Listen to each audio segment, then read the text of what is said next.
하나님 말씀은 욥기서 35장 1절에서 4절까지 되겠습니다.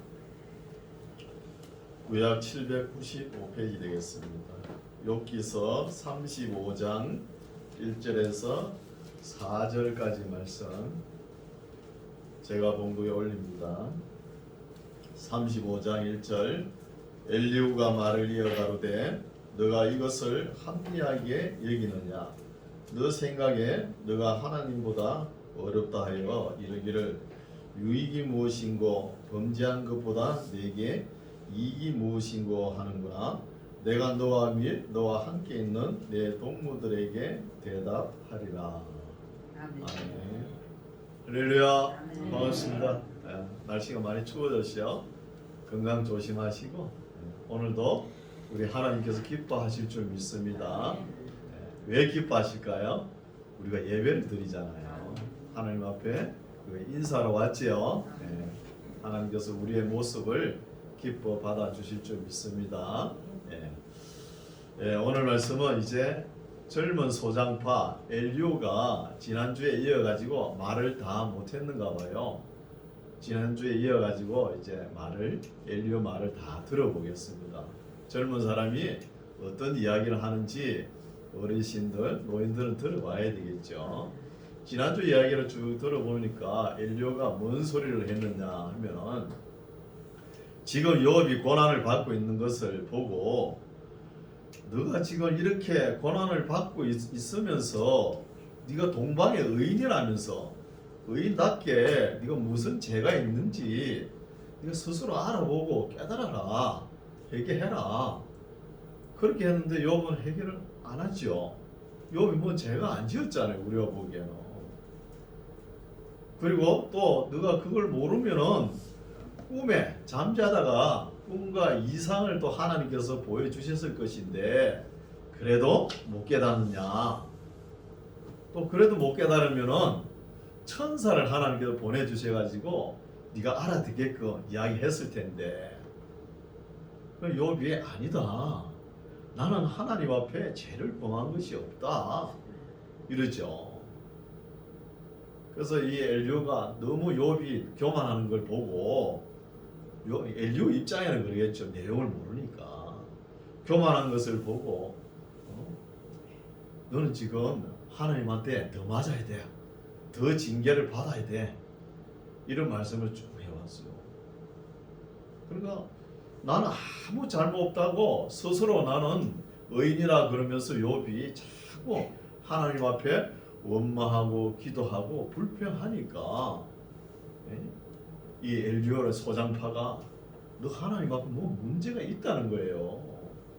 우리는 앞에 1장 2장을 읽어왔기 때문에 알잖아요. 욥에 뭐 문제가 있는 게 아니잖아요. 시험하는 거잖아요. 시험. 그죠? 마귀를 세워가지고 사탄을 세워가지고 하나님 허락하에 시험을 하는 거잖아요. 그걸 엘리후도 모르고 엘리후 친구들도 모르고 다 모르는 거예요. 모르니까 이런 변론이 일어나는 것입니다. 그래서 엘리후가 이제 더 말을 이어가지고 내가 할 말을 더 해야 되겠다는 거예요. 그래서 우리가 들어봅시다. 35장 1절 엘리후가 말을 이어 가로되 너가 이것을 합리하게 여기느냐. 34장까지 이야기한 거 너가 합리하게 여기면서 천사가 뭐 꿈으로 이상으로 너 본인이 깨닫든지 이렇게 해줬을 텐데 거기에 너는 교만해가지고 내가 스스로 어렵다 하면서 하나님 앞에 패역을 더한 죄를 너가 모르겠느냐. 그러면서 너가 이것을 뭐 정당하다고 합리하게 여기느냐는 거예요. 우리는 이쪽 말도 들어보면 맞는 거고 또 요 말 들어봐도 맞는 거고 그렇죠. 우리가 분별할 줄 알아야 돼요. 무슨 말이 틀렸고 무슨 말이 맞는 것인지 이 분별력이 중요하거든요. 그래서 너가 이것을 합리하게 여기느냐. 너 생각에 뭐 너가 하나님보다 어렵다 하여 이르기를 유익이 무엇인고 범죄한 것보다 내게 이익이 무엇인고 하는구나. 이런 말씀은 왜 이렇게 엘리오가 주장하냐 하면은 엘리오가 욥의 세 친구 엘리바스, 빌다, 소발 또 욥의 이야기도 다 들어보고 지금 이야기를 하잖아요. 들어보니까 욥의 세 친구들은 어떤 이야기를 했냐 하면은 욥 보고 너가 아무 죄 없이 사망이 찾아오는 거 봤냐? 죄 없이 죽는 거 봤냐? 이렇게 질문을 하죠. 또 재앙이 뭐 티끌에서 나는 거 아니라 이렇게 이야기하지 않습니까? 그 말을 받아가지고 욥이 아니다. 이 세상에는 악한 일을 하고도 그래도 잘 사는 사람이 있다는 거예요. 여러분 우리가 세상 삶을 보면 어때요? 착하고 선한 사람은 고생을 하고 악한데 저 사람이 뭘 해도 잘 되는 게 있어요 없어요? 있다는 거예요. 거기에 대한 답변을 한 이야기를 갖다가 이 엘리오가 이 말을 오해를 해가지고 3절 같이 이르기를 유익이 무엇인고 범죄한 것보다 내게 이익이 무엇인고 이렇게 또 불평하는 거예요. 불평하는 의조로 이야기를 하는 거예요.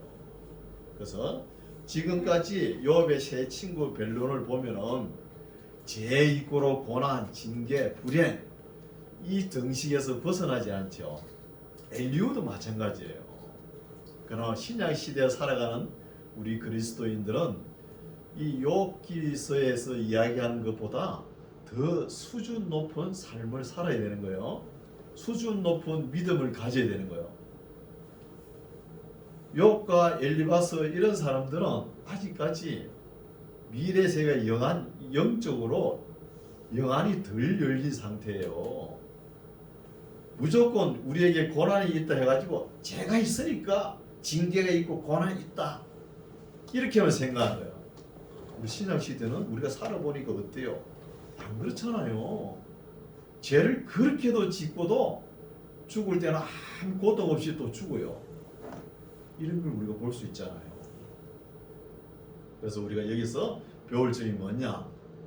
분별력이 있어야 되는 거예요. 지금 엘리오 젊은 소장파가 얼굴이 불룩불룩하면서 젊은 혈기에 이렇게 말을 내뱉잖아요. 그래도 말을 유연성 있게 이야기하지만 우리가 세게 들어야 될 게 있는 거예요. 듣고 또 너무 무리하게 주장하는 것이 있고 또 모순된 말도 있고 또 비합리적인 말도 있다는 거예요. 이것을 구분할 줄 알아야 돼요. 우리 신약 시대에 사도 바울이 이야기했죠. 그리스도의 남은 고난에 내 육체를 채우노라 이런 말도 있잖아요. 우리가 알지 못하는 고난이 우리에게 주어진다는 거예요. 아무리 사람이 지식이 있고 학식이 있고 풍부해도 경험이 풍부하고 자기 나름대로 지혜가 있다 해도 하나님께서 하시는 일을 다 알 수 없다는 거예요. 이것만 우리가 깨달아도 욥기서를 읽은 보람이 있는 거예요. 꼭 우리가 눈에 보이는 거 시각적으로 보일 때 저 사람은 벌을 받아야 돼 이렇게 생각하지만 그 고난이 하나님께서 예정해가지고 뭐 꼭 하나님께 직접 고난을 주지 않는 고난도 있다는 거예요. 또 하나님께서 우리가 모르는 고난을 또 주신다는 거예요. 그렇죠? 그래서 우리는 인식이 욥기 시대의 사람들보다도 그때의 의인이지만 그 사람들보다 우리가 더 수준 높은 삶을 살아야 되고 욥기서를 읽어도 이거 다 이해해야 됩니다. 그때보다 우리가 얼마나 IT, BT 문화 시대에 삽니까? 모르는 게 있으면 안 되는 거예요. 집에 가 컴퓨터 두드리면 다 나옵니다. 해석을 자세히 보십시오. 그렇죠? 4절 내가 너와 및 너와 함께 있는 내 동무들에게 대답하리라. 욥의 친구들에게도 대답하리라. 너는 하늘을 우러러 보라. 너 위에 높은 궁창을 보라. 하늘을 보라. 너가 범죄한들 하나님께 무슨 영향이 있겠으며 내 죄악이 관영한들 하나님께 무슨 관계가 있겠으며 너가 의로운들 하나님께 무엇을 드리겠으며 그가 내 손에서 무엇을 받아시겠느냐 거예요. 너 존재는 아무것도 아니다는 거예요. 네가 뭐 어렵게 해가지고 네가 악한 일을 한다고 해서 거의 뭐 하나님께 뭐 큰 도움이 되겠다는 거예요. 참 보잘것없는 인생이라는 거예요. 우리 인생이. 우리가 뭐 꼬무라 거리면서 뭘 하나 한다고 해가지고 하나님 앞에 성과물을 내밀어도 하나님 보시기에 뭐가 큰 도움이 되겠냐는 거예요. 이런 것도 우리가 조심해야 됩니다. 뭘 해가지고 그걸 과대평가가지고 성도들한테 신앙생활을 같이 하는 믿음의 형제들에게 시험에 들게 하면 안 되는 거예요. 또 너무 과소평가해가지고 살림 다 살았네? 이런 소리 하면 안 되는 거예요. 과대평가해도 안 되고 과소평가해도 안 되는 겁니다. 그래서 8절 너 악은 뭐 너와 같은 사람이나 해할 따름이요 너 의는 인생이나 유익하게 할 뿐이라는 거. 하나님 앞에 뭔 도움이 되겠어? 네가 조금 어렵게 행동했다 해가지고 뭔 도움이 되겠냐는 거예요. 여러분 우리가 뭘 한다고 해가지고 오늘날 우리나라 세계적으로 보면은 뭐 집 짓기에 전부 다 힘들리죠.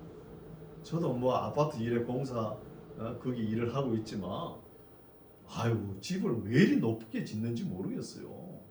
그 하나님께서 한번 다 건드리면 다 무너질 텐데 아무리 우리가 높게 지고 이렇게 뭐 성과물을 낸 하나님 앞에 보인다 하지만 여러분 비행기 타고 저 한번 올라가 보세요.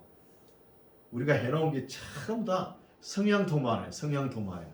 얼마나 보잘것없는지 그런 거예요.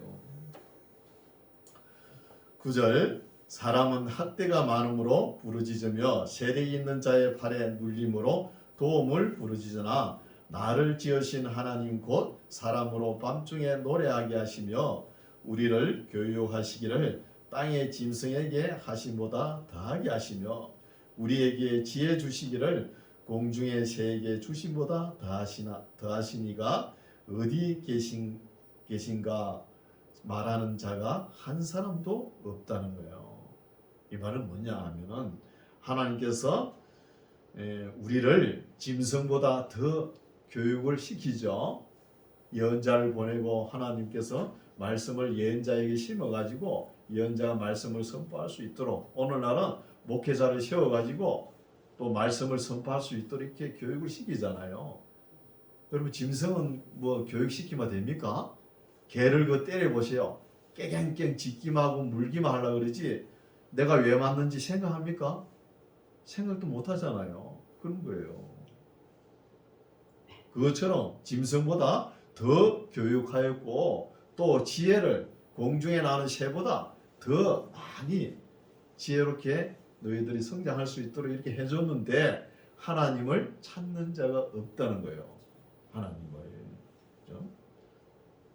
최소한 짐승, 새보다는 나아야 되잖아요. 그렇게 교육하고 지혜로운 말씀도 주셨는데 그렇지 못하다는 거예요. 사람이. 12절 그들이 악인의 교만을 인하여 거기서 부르짖으나 응락하는 자가 없음은 헛된 부르짖음이라는 거예요. 이때까지 욥과 욥의 세 친구들이 하나님 앞에 또 하나님의 욥의 세 친구들은 욥을 정죄하려 그러면 정확한 제명이 무엇인지 밝혀가지고 정죄하든지 그냥 죄가 있다 그러면서 결과만 보고 원인을 추정하는 거 이런 결과밖에 안 됐잖아요.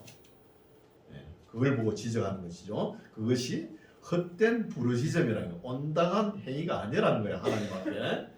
부르짖음은 하나님이 결코 듣지 아니하시며 전능자가 돌아보지 아니한다는 거예요. 엘리야가 지금 들어보니까 욥의 세 친구들도 욥의 무슨 죄를 지었는지 밝히지도 못하면서 죄를 추궁하고 있고, 그렇죠? 물론 엘리야도 마찬가지입니다. 그러고 있잖아요. 그 소리를 듣고 또 욥은 어떻게 이야기합니까? 나는 죄가 없다. 너희들이 나를 위로하기 위해서 엘리바스, 빌다, 소발이 왔잖아요. 친구들이 위로하기 위해서 나에게 도움이 되는 이야기가 하나도 없다는 거예요.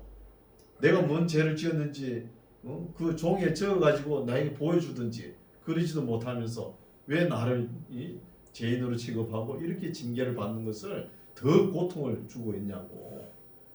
욥의 세 친구들이 도움이 안 되는 것을 엘리야가 옆에서 들었잖아요.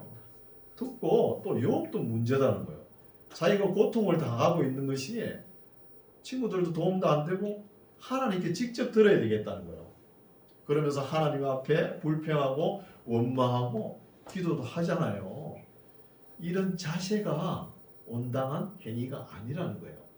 이런 자세가 온당한 행위가 아니니까 전능자가 돌아보지 않는다는 것입니다. 이해가 가십니까? 여기서 어렵죠. 14절 하물며 말하기를 하나님은 배울 수도 없고 뭐 다 마찬가지죠. 욥도 그렇고 뭐 엘리야도 그렇고 욥의 세 친구들도 하나님은 배울 수도 없고 일의 시비는 그 하나님 앞에 있으니 나는 그를 누구죠? 욥은 그를 하나님을 기다릴 뿐이라 하는 너라는 거예요.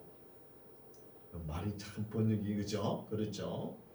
이 말은 뭐냐 하면은 네가 지금 하나님 앞에 온당한 행위로 하나님께 기도하고 부르짖어야 되는데 그렇지 못하면서 너가 하나님께 원망하고 불평하고 기도하면서 하나님을 독대하겠다는 거예요. 욥이 그랬죠.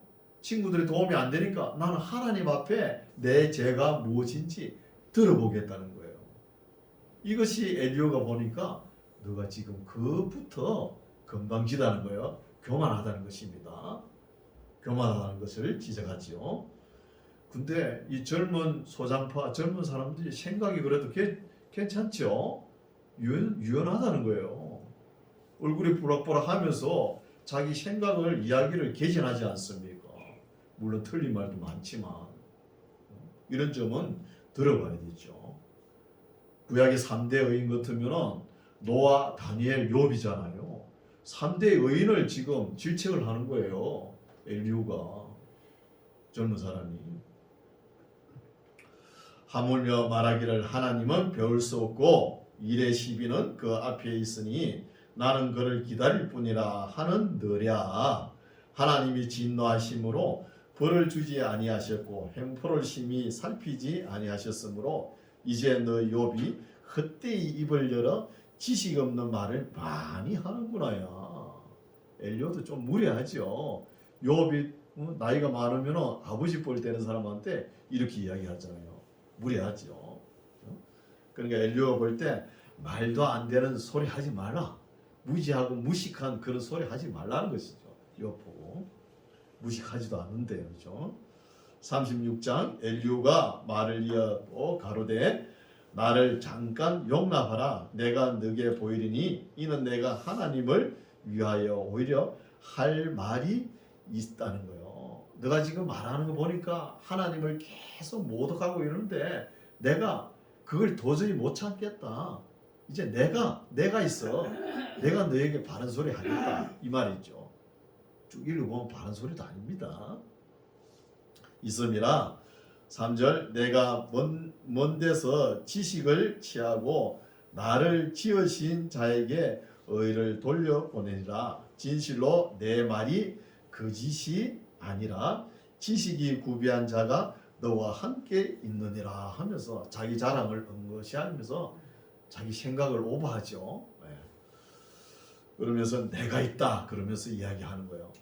5절 하나님은 전능하시나 아무도 멸시치 아니하시며 그 지능이 무궁하사 악인을 살려두지 않으시며 고난 받는 자를 위하여 신원하시며.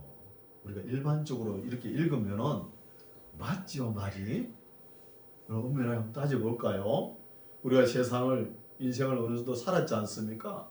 살아보면 어때요? 세상에 악마 행하는데도 그렇게 잘 살고 악인들이 많이 살고 있어요. 지금 우리나라 법이 어때요? 사형 제도는 있는데 사형 집행을 안 하잖아요. 그 감옥에 넣어놓고 일평생 살려두는 거예요. 그 전부 다 악인들이 다 살아있는 거예요. 또 억울한 자를 신원, 원한을 풀어주는 거예요. 다 못 풀어주잖아요.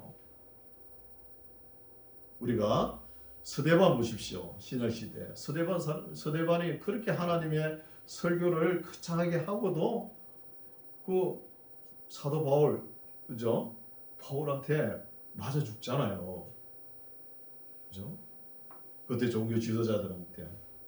또 서가랴 보십시오. 서가랴. 요아스 왕을 그렇게 왕되게 그렇게 질책을 하면은 받아들여야 되잖아요. 그걸 갖다 떼깍 죽여버리네. 이 억울함을 어떻게 풀어요? 못 푸는 거예요. 억울함을. 그래서 모든 억울함을 풀어지지 않는 거예요. 이 세상은. 이 세상은. 그렇죠? 악인들은 살려주지 않는다는 말씀은 맞아요. 일반적으로. 또 억울한 자를 신원해 주는 말씀 맞는데 이 말씀이 모든 자에게 적용이 되는 것이 아니라는 거예요. 어떻게 생각하세요? 안 되는 겁니다. 그래서 우리가 죄를 저지를 때도 선고유예, 집행유예도 있잖아요. 우리가 이 세상 삶을 생명이 살아있을 동안에 이것이 모든 것이 해결이 되었으면 얼마나 좋겠습니까? 해결이 안 되고 집행유예, 선고유예가 돼가지고 죽음 너머로까지 간다는 거예요. 죽음 너머로까지. 여기서 상당히 생각하게 만들죠.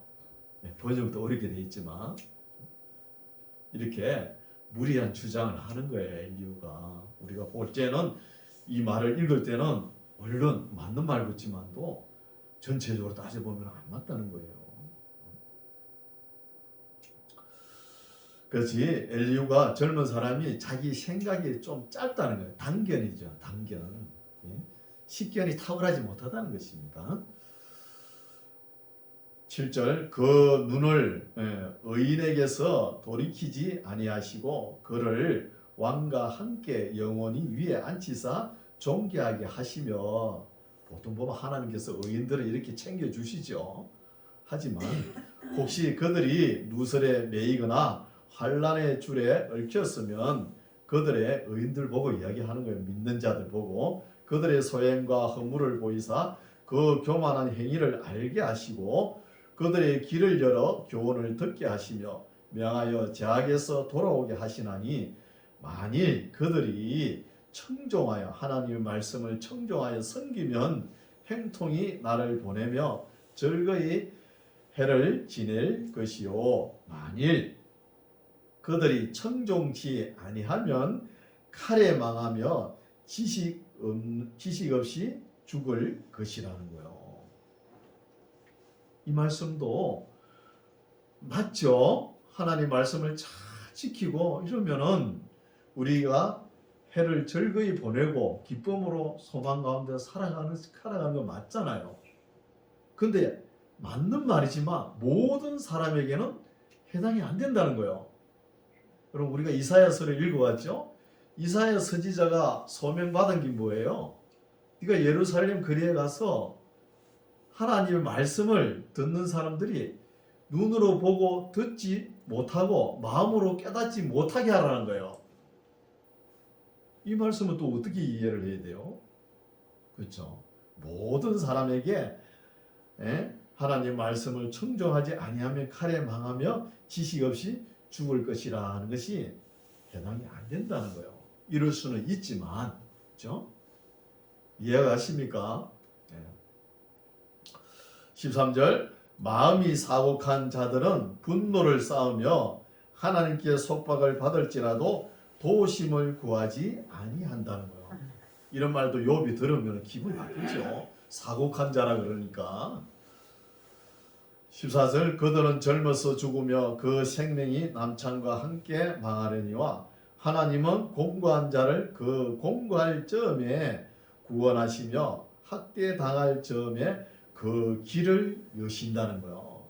사람이 어렵고 힘들고 하나님 앞에 무엇을 잘못해가지고 하나님께서 해초를 때릴 때 징계를 내릴 때 그때 빨리 회개하면 되는 거예요.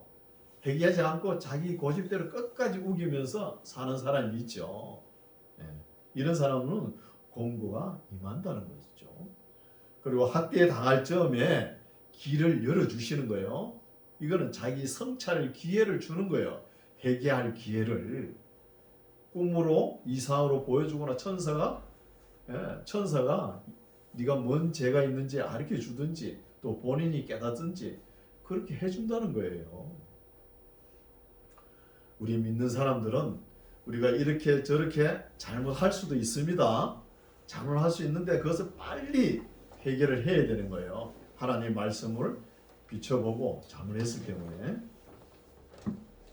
13절 그들은 젊어서 죽으며 그 생명이 남창과 함께 망하느니라. 하나님은 공고한 자를 그 공고할 점에 구원하시며 학대당할 점에 그 길을 여시나니 그러므로 하나님이 너를 공고함에서 이끌어내사 좁지 않고 넓은 곳으로 옮기려 하셨은저 물어 내 상에 차린 것은 살찐 것이 되었으리라. 그죠?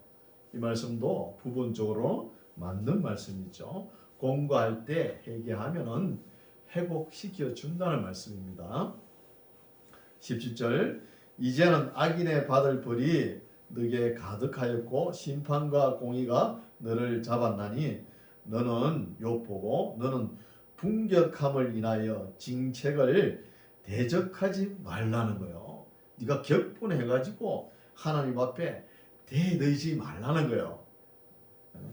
하나님께서 징계를 좀 내리면은 참아야지. 그걸 못 참아가지고 하나님 앞에 원망과 불평하면서 그러지 말라는 거예요. 대들지 말라는 거예요.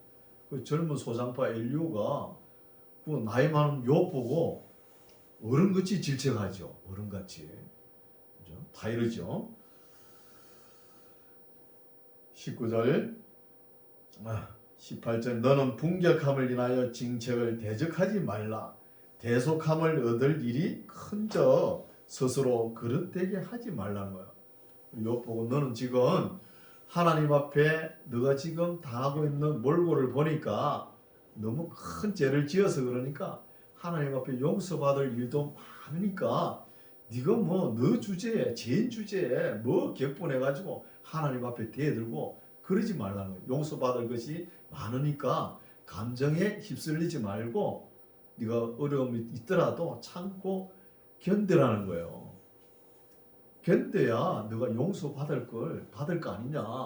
그 감정에 휩쓸려 가지고 이렇게 용서받을 일이 많은데 그 일을 그르치면 되냐는 거예요. 19절 너의 부르짖음이나 너의 세력이 어찌 능히 너의 공고한 가운데서 너로 유익하게 하겠느냐. 너는 밤 곧 인생이 자기 곳에서 재함을 받는 때를 사모하지 말 것이라는 거예요. 욥이 지금 현 상황을 보니까 이런 말씀도 어렵죠. 현 상황을 보니까 내가 아침에 자고 일어나면은 내 고통이 조금이라도 나아졌으면 좋을 텐데 하나님께서 계속 나에게 손을 대시고 피부는 상해고 상해가지고 이제 더 상할 것이 없는데도 계속 가려운 거야. 살이 다 타버렸는데 뼈만 남았는데 겨우 목숨만 남아가지고 입만 있는 거예요. 입만.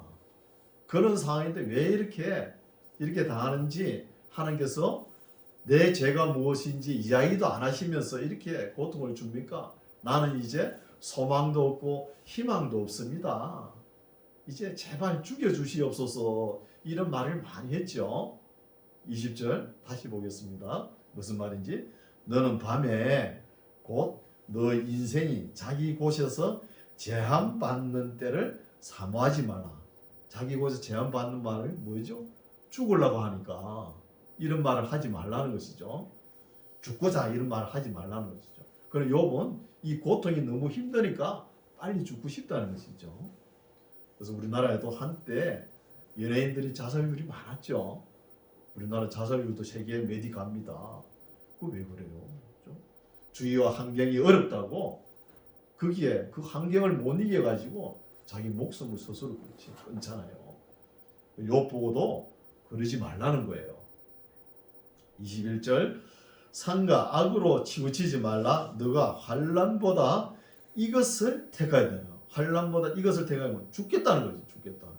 죽겠다는 소리가 하나님 앞에 엘리야가 볼 때는 잘못됐다는 것이죠. 하나님 앞에 왜 죽겠다는 거예요. 그렇죠? 잘못됐다. 22절 하나님은 그 권능으로 큰 일을 행하시나니 누가 그같이 교훈을 베풀겠느냐. 누가 그를 위하여 그의 길을 정하였느냐? 누가 말하기를 주께서 불의를 행하셨나이다 할 수 있으라는 거예요. 그럴 수 없잖아요. 그렇죠? 아무리 욥이 지금 자기가 당하고 있는 몰골을 생각하면, 받는 징계 고통을 생각하면 하나님은 공평하지 않으신 분 아닙니까? 죄 없는 나를 왜 이렇게 만듭니까? 이렇게 생각할 수 있지만, 그러나 이거 가지고 너가 격분해가지고 죽겠다 그러면서 삶을 포기하고 하나님 앞에 대들어가 되겠냐? 이 말이죠. 하나님 하시는 일에 네가 뭐 따지겠느냐? 이 말입니다. 따질 수 없죠. 24절, 너는 하나님의 하신 일 찬송하기를 잊지 말지니라. 인생이 그 일을 노래하였느니라. 우리 이 말도 금방 읽으면 그렇죠? 맞는 말 같죠? 틀린 말이에요. 다시 읽을게요. 너는 하나님의 하신 일, 지금 욥이 고통당한 일을 하나님께서 하셨습니까? 하나님 허락하에 마귀가 지금 이렇게 하고 있잖아요. 엘리후도 모른다는 거예요. 마귀가 하는 거예요. 그렇죠? 하나님의 하신 일 찬송하기를 잊지 말지니라. 인생이 그 일을 노래하였느니라. 자기도 다 모르죠. 마귀가 한다는 걸 모르니까.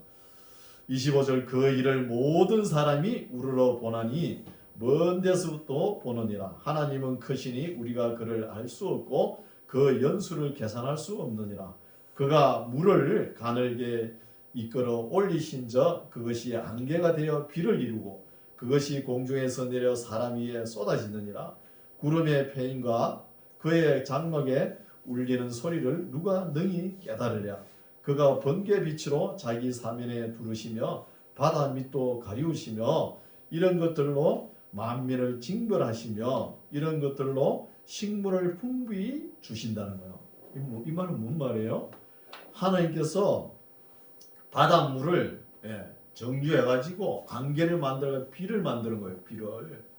비를 실어가지고 또 구름도 만들고 비를 만들잖아요. 이 비를 내릴 때 만민을 징벌하는 도구로서 사용하고 만민에게 복을 주는 식물이 잘 자라도록 이렇게 만든다는 거예요. 우리나라 한때 여름만 되면은 홍수가 오잖아요. 홍수가 오면은 북한은 어때요? 홍수가 너무 많이 와, 물이 너무 많이 와가지고 싹 써내려가잖아. 남한은 어때요? 그 적절하게 비가 오니까 곡식이 너무 잘 되는 거예요. 그렇죠? 하나님을 잘 경외하면 복 받는 거예요. 그렇죠? 곡식이 잘 되는 게 복 주는 것이죠.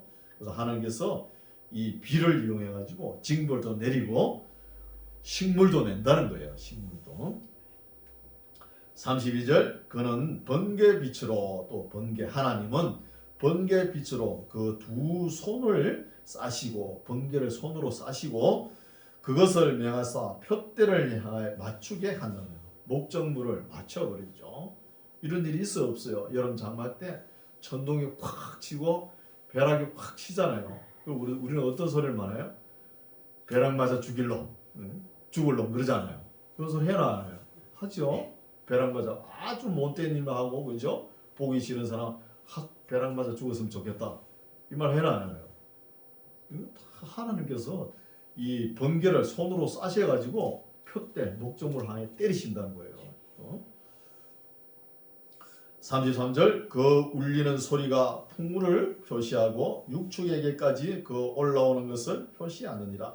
이로 인하여 내 마음이 떨며 자기 처소에서 떠나느니라. 하나님의 음성 곧 그 입에서 나오는 소리를 들어보라는 거예요. 욥 보고 제발 들어보라. 하나님께서 분명히 말씀하셨을 것이다. 꿈이나 이상으로 또 천사를 보내가서 말씀하셨을 텐데 너는 왜 모르다가 뚝 잡아떼고 스스로 어렵다고 하느냐, 이 말이죠. 들어라. 길을 열고 좀 길을 막고 있지 말고. 3절, 그 소리를 천하에 퍼치시며 번개 빛으로 땅끝까지 이르게 하시고 그 후에 음성을 바라시며 위엄에 울리는 음성을 내시고는 그 음성이 들릴 때에 번개 빛을 금치 아니하신다는 거. 천둥을 이야기해. 천둥 치고 난 뒤에 번개를 먼저 칩니까? 번개 먼저 치고 천둥을 팍 치죠. 전설의 고향 우리나라 사극 볼 때 여인들의 그 원한 그게 풀리지 않을 때 어떻게 합니까? 하나님께서 번개, 천둥으로 막 징벌을 내리시죠. 죄진 사람들은 그죠? 떨지 않습니까? 그런 소리 듣고 5절 하나님이 기이하게 음성을 울리시며 우리의 헤아릴 수 없는 큰 일을 행하시느라. 이런 일을 왜 행하느냐 하면 빨리 듣고 회개하라는 거예요. 우리 믿는 사람들은 우리에게 이런 조짐이 보이면 빨리 하나님의 말씀으로 돌아와야 되는 거예요. 6절 눈을 명하여 땅에 내리라 하시매 적은 비와 큰 비도 그같이 내리게 하시느니라. 그가 각 사람의 손을 봉하시나니 이는 그 지으신 모든 사람으로 그것을 알게 하려 하심이니라. 짐승들은 숨는 곳으로 들어가서 그 굴에 머물며 남방 밀실에서는 강풍이 이르고 북방에서는 찬 기운이 이르며 하나님의 부시는 기운에 얼음이 얼고 물의 넓이가 줄어지느니라.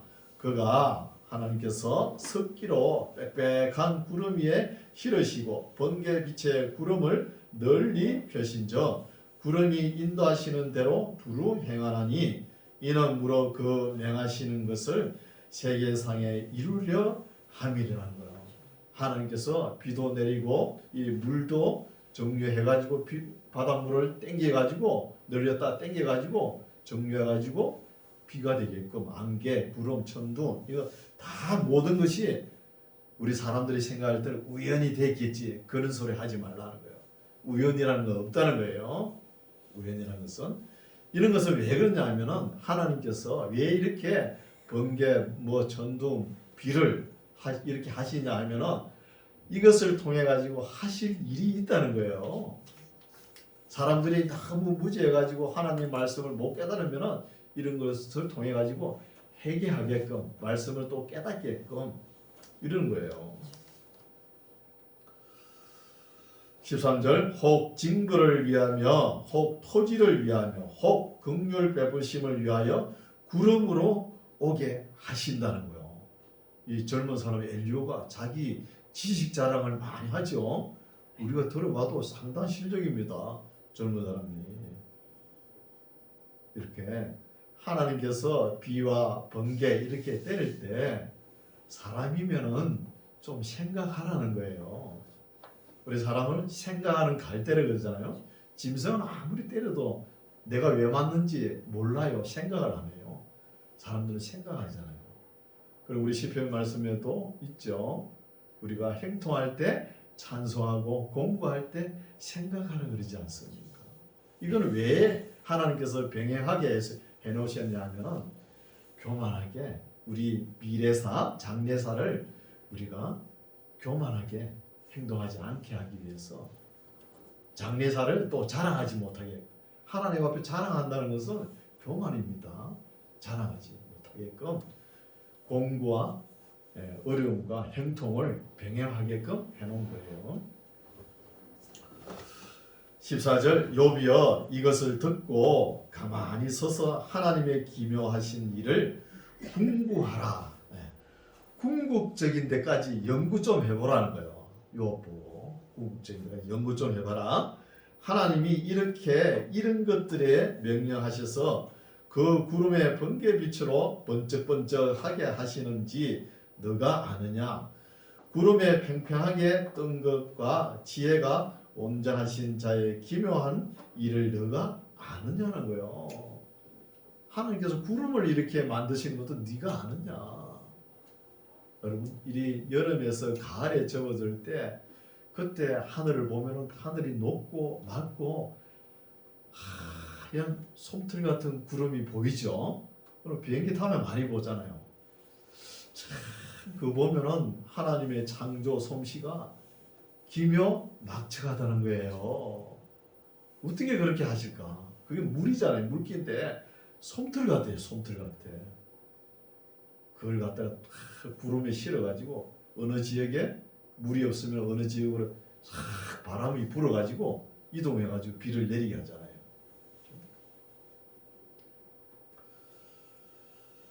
구름에 팽팽하게 뜬 것과 지혜가 온전하신 자의 기묘한 일을 너가 아느냐? 남풍으로 하여 땅이 고요할 때에 너 어복이 따뜻한 까닭을 너가 아느냐는 거예요.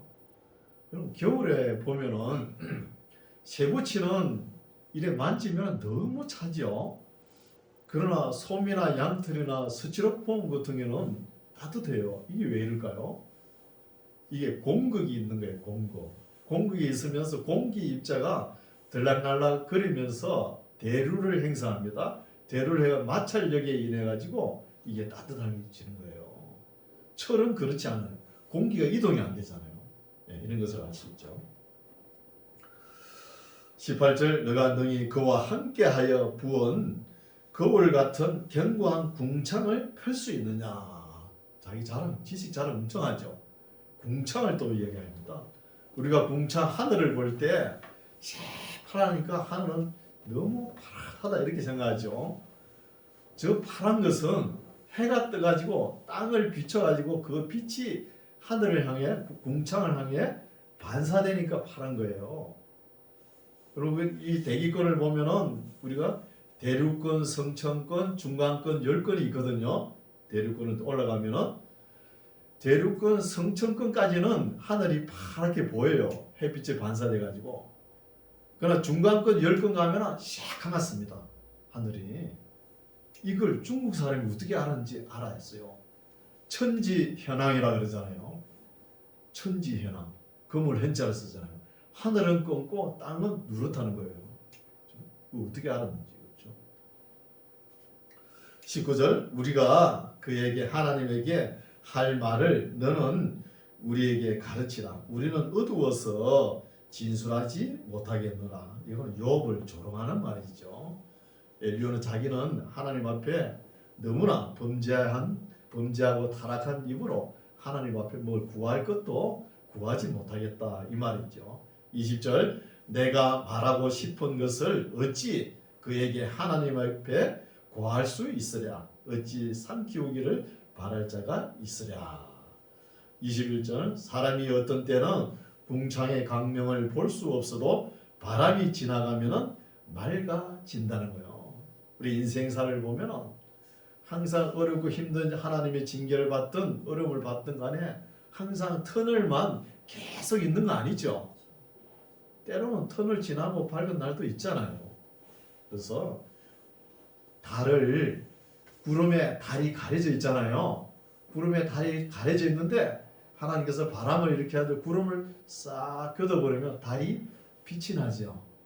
그런 것처럼 우리 인생에서 터널만 있는다는 게 없습니다.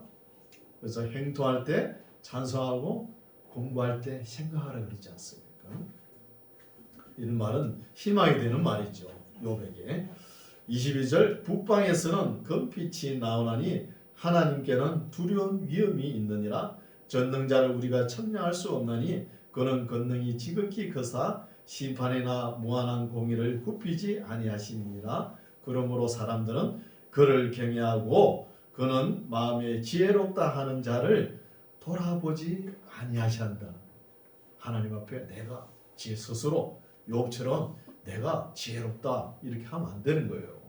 욥도 말을 잘못한 것이죠. 그래서 이 욥의 세 친구 엘리바스, 빌다, 소발 이야기, 젊은 소장파 엘리오 이야기를 다 들어봤습니다.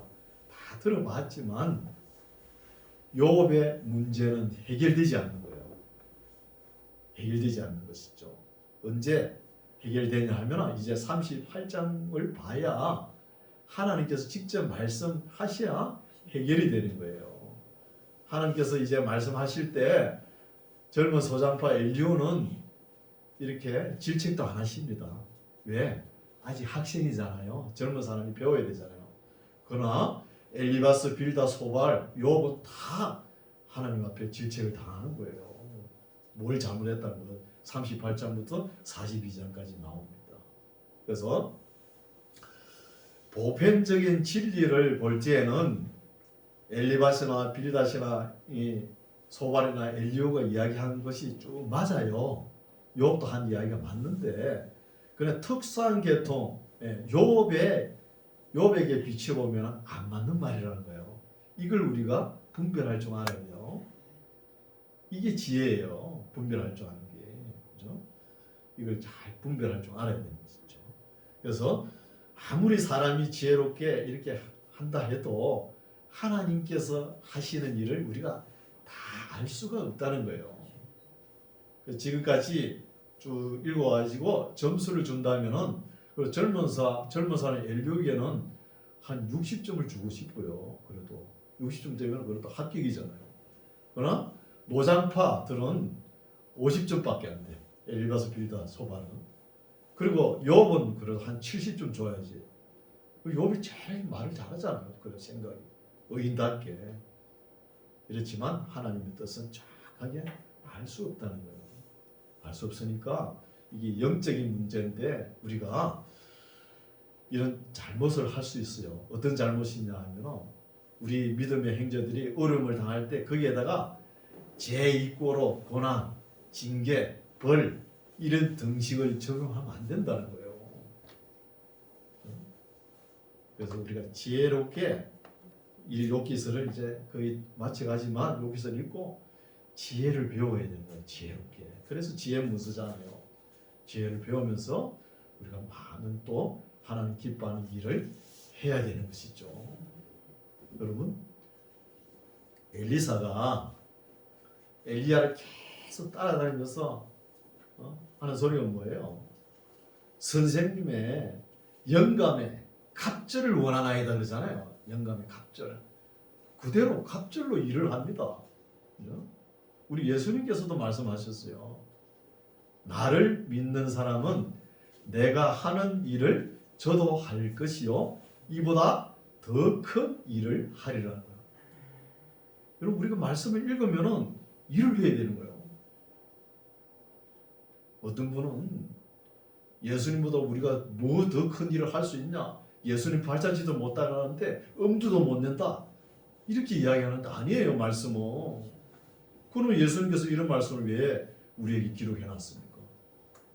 더 큰 일을 해야 되는 거예요. 신약시대로. 이런 말씀을 읽고 지혜롭게 잘 판단하셔서 하나님 기뻐하는 일을 많이 더 큰 일을 하는 우리 모두가 되시기 바랍니다. 기도하겠습니다. 하나님 아버지, 오늘 젊은 엘리오가 자기 의견을 소신껏 뚜렷이 말하는 것을 살펴보았습니다. 많이 생각하고 깊이 묵상하고 자기 생각을 정리해서 욥이 당하는 고난을 이해해 보려고 노력을 하고 욥을 회개케 해서 다시 회복하려는 의지가 있었던 것을 봅니다. 그러나 그도 욥이 당하는 고난과 하나님이 하시는 일과 마귀가 하는 일을 다 이해하지 못했기 때문에 무리한 주장도 있었음을 저희들이 보았습니다. 우리로 하여금 보는 눈과 듣는 귀와 깨닫는 영을 주셔서 크고 작은 어려운 일을 당할 때 함부로 판단하지 않게 하시고 늘 하나님 앞에 겸손한 자세로 우리 자신을 성찰하고 다른 사람들이 어려움을 당할 때도 정죄하려는 마음부터 앞세우지 말고 하나님 앞에 우리가 귀를 기울이고 우리 자신을 성찰하는 우리 모두가 되게 하여 주시옵소서. 예수님 이름으로 기도드립니다. 아멘.